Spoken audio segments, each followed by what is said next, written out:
Firstly, before I begin, I just want to make note that videos will be released bi-weekly now due to time constraints and a restructuring of my Patreon offerings. They will still come out on Wednesdays, just every other week now. That said, I am excited for this topic. My Dragon Age Origins game is finally working on my old machine, so I've been working hard to get you some brand new images of locations. There should be lots of new pictures, and we'll be digging down deep into some of the lesser known locations beneath the surface of Thedas. So, without further ado, I bring you the next installment of the Dwarven Thaigs.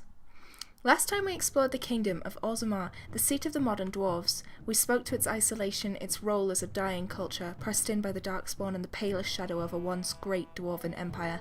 But this picture is, while accurate, a little disingenuous. After all, Orzammar's main exports are lyrium and dwarven goods, and the vestiges of the old empire remain popular among the dwarven nobility, driving an economic situation that demands contact and exploration of the deep roads. Orzammar's gates are sealed, but that does not mean Orzammar itself cannot access the deep roads. Indeed, they often do. The surrounding Thaigs are the lifeblood of the dwarven culture, so today we'll cover the edges of the modern dwarven empire. During the Blights, Orzammar was the seat of noble houses, the home of the smithing and mining castes. Its main exports have changed little over the years. Precious metals and ores, foremost among them lyrium, command the dwarven economy, both on the surface and below. There are a number of lyrium mines still in operation, which provide the necessary lyrium for export to the surface and the chantry. These mines make the mining caste incredibly powerful in Orzammar, and have kept the deep roads open and the warrior caste on their toes, protecting precious lyrium sources. Among these sources are the mines near Hedron Thaig, which an Inquisitor will visit in the Descent DLC. Other miners are hard at work in the halls of nearby Rooston, which is never located on our map but is close enough to remain an active mine, according to a miner you can speak to in Orzammar in Dragon Age Origins. Those who journey to the deep roads seeking new sources of lyrium are either sanctioned by the Assembly and the mining caste of Orzammar, or else not, and running amateur operations following the call of the stone, as with the case of the Crosscut Drifters. There are significant smuggling operations that involve surface groups like the Carter, and a black market that is also alive and well.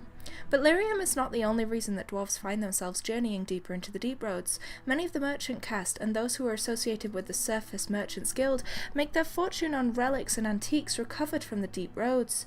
Casteless dwarves are often paid to recover goods from nearby ancient Thaigs, the remnants of an empire, both recent and ancient alike. Among them is Bodan Feddic, the merchant whose name is linked to both the hero of Ferelden and the champion of Kirkwall. In his own words, "I took everything. There was always a buyer no matter what was brought back. Broken swords, you could make up a story about them. Old tiles, if they weren't chipped, you could clean them, maybe add a little glaze of colour and fire them back up, and there you were, good as new." Who wouldn't want to have their dining table set with the tiles from Branimir Helmi's wash basin, eh? Once a gang of dusters even brought back an anvil stamped with House Ortan's symbol. Made a killing with that one. I think Lady Lenka Minor uses it as a dressing table. The Dwarven Kingdom died the death of 1,000 cuts, not all at once. The deep roads were sealed piece by piece as Thaigs were stripped from the kingdom. By the time of the first blight, the dwarves had been under siege for quite some time, attacked by forces of the Darkspawn that did not emerge in a horde, but seeped through the cracks in the darkness, a slow crawl of disappearing travellers and noises and rumours in the deep roads. But the dwarves have long understood that the Darkspawn are a sea of corruption, that is both its high tides and its low, and as the blight ebbs and flows, so too does the Dwarven Kingdom. The Stellata Nagat, the Stone Unheld, a commentary on the roll of the years by HigheverRains's, says this best. Chapter 14, 310 Towers. They name it a blight, the third by their reckoning. It was just the fight to our ancestors, continued even though it shifts setting. The hordes that press their borders surge and release, spilling across the surface. They fortify and follow. It was not their way to let the enemy rest. Chapter 17, 325 Towers. The surface kingdoms declare victory. The horde is crushed, the push halted, and celebrations begin as humans thank the skies and their maker. Beneath their gaze and their feet, the Darkspawn retreat to the steppes of our Thaigs. New front lines are drawn across old. They settle in to breed, the memories say, as happened twice before, and likely in the darkness before that. Chapter 27, 512 Exalted. The surface declares the fourth blight, a number that means nothing to the stone. In the depths, the events are inverted. our blight spanning the interim years.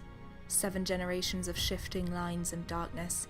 Our ancestors are the reason the surface kingdoms don't know a darkspawn by sight, why even their eldest have never heard an accounting firsthand.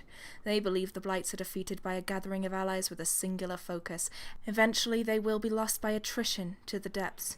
The spawn surges and releases. We fortify and follow, although our doubts are raised. Chapter 40. 7-0 Storm. The wars continue in the depths and the border Thaigs are lost. Orzammar fortifies and holds. Lost ground not regained and remains dead space where darkspawn multiply. It was a surge, but the surface was not breached. There was no great archdemon behind them. No blight declared, no rallying cry given. The wardens slumbered. After centuries of constant skirmishes, a trend becomes clear. The first line of defense, unacknowledged for centuries, weakens. Chapter 49. 9:30 Dragon. The blight is building, though it is years from being named by the surface. But the memories know the signs. The Legion has lost Minimeta, though in truth it was lost to the living long ago. The spawn are moving freely, and have numbers even the memories haven't seen. They will surge, release. We will fortify and follow. That is the way, and will always be so, until we fall, and the surface wonders what has changed. As the darkspawn expanded through the deep roads, the Dwarven kingdom was lost by inches, but as the darkspawn surged to the surface, the dwarves moved to reclaim what was lost. They fortify, and then follow. In the wake of the blights, there are chances for things that have been stolen away to be reclaimed, for the Dwarven kingdom to try again to grow. It was Caridin and his golems that gave the dwarfs the first chance to grow again, to drive back the darkspawn and for the first time in generations reclaim parts of the deep roads and construct new Thaigs and roads. Among these were Caridin's own Minimeta, the great junction of Caridin's cross that paragons like Paragon Elohend died to build, and the ancestral seat of House Aeducan, named for the man who had led the armies to defend Orzammar's gates when the first blights began. Paragon Aeducan is the only paragon to have become such through unanimous vote. His ancestors since that day have been amongst the most well-recognised of the Dwarven noble houses, often serving as the Dwarven kings, or as Grey Wardens to battle the Darkspawn. Paragon Aeducan was born to the warrior caste, and served during the beginnings of the First Blight, having actually witnessed the Archdemon do mat in the deep roads. In a letter to his wife he said the strategy of the Darkspawn was changing, but predicted that they would be back. When they returned to harry the gates of Orzammar, Aeducan led the defence. His quick thinking saved the city, and earned him the right to establish his own noble house and call himself Paragon. Aeducan Thaig is among the more recent, dating to the lull in the darkspawn caused by the invention of Caridin's Legion of Steel. It appears for the most part small, and it has been lost again to the darkspawn over the years, and was sealed when they overran the Thaig, with the latest excursions into the Thaig only as a result of the Fifth Blight driving back the Horde from its caverns.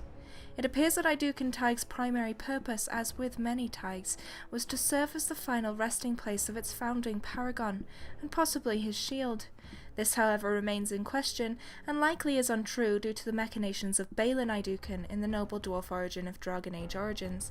In the BioWare-created downloadable content A Tale of Orzammar, the player is a hapless adventurer who is paid by Balin to carve their way into the Thaig in order to plant the shield in the first place. Its doors are locked save by the use of the Aeducan signet rings, and its structures are derelict. The Thaig itself is long since plundered of any distinctive treasures, but there is more to Aeducan Thaig than meets the eye. Aeducan was built over older tunnels, above the darkness where glittering golden walls hold secrets that predate the blights themselves. It is these secrets that Bodon Fedek and his cast of scavengers uncovered deep in the depths beneath the deep roads, the merest hint as to the age of Orzammar in the surrounding area. Here, Bodon and his men discovered jewels, gold and treasures, a massive mosaic of heroes and paragons, of elves, dwarves, dragons, and creatures Bodon himself could not even name, larger than the glow of his torchlight. And at the base of this wall, he found his son, Sandal. Aeducan Thaig is among the more recent of the Dwarven kingdoms, which still makes it almost 1,000 years old. Rooston is older, a source of lyrium, and at the edges of the map, in the realm that the Legion and the Castle still patrol, Caridin's Cross, lost until the Fifth Blight, the path that leads to the rest of the Thaigs, and the greater remnants of the Dwarven kingdom.